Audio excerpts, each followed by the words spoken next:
Et c'est donc Béatrice Finzan qui vous a accompagné, qui a passé toute une journée avec vous. On va regarder son reportage et on en parle après. Okay. On l'appelle la rivière basse. Cet espace de coteaux situé à une quarantaine de kilomètres d'Auch, dans le Gers. Ce terrain, proche des Pyrénées, est favorable à l'élevage qui façonne le territoire depuis des siècles.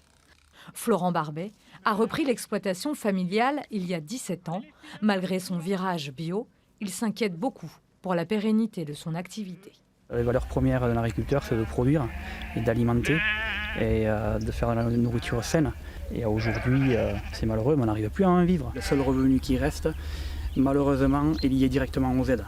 Jusqu'ici, Florent bénéficiait d'aides européennes, car son exploitation se situe en zone agricole défavorisée.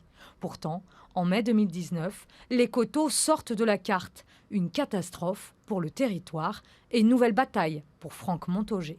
À l'occasion de la révision de la cartographie nationale de ce dispositif européen, ce territoire et d'autres communes, une soixantaine de communes, 110 élevages, 110 exploitations concernées dans le Gers, sont sortis de la carte, donc ne peuvent plus bénéficier de ces aides. Pour le département, cela représente un manque à gagner d'1 million d'euros.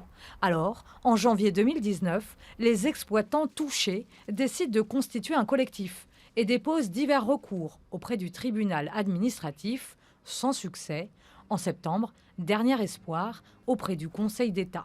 Philippe Villas fait partie du collectif. Lui est éleveur de bovins et depuis juin 2018, également restaurateur avec son épouse Betty. Les personnes viennent ici, au restaurant, déguster notre viande et si vous voulez, on a une approche différente, on discute avec les gens, on explique notre histoire, on explique notre métier et on essaie de communiquer pour essayer de redorer un peu le blason de l'agriculture qui est mis à mal par beaucoup de monde.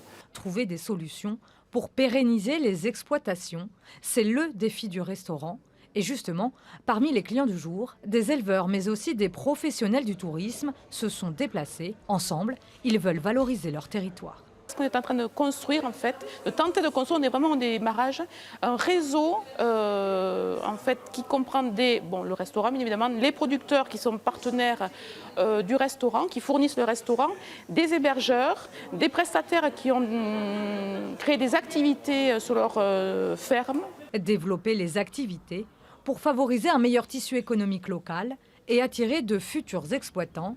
L'idée a tout de suite séduit Franck Montaugé, qui soutient le projet depuis le début. Il y a un refus du fatalisme et une volonté de se projeter, de construire, voilà, de faire partager tout en valorisant ce magnifique territoire. Prochain grand combat du sénateur, le développement territorial, pilier de la PAC.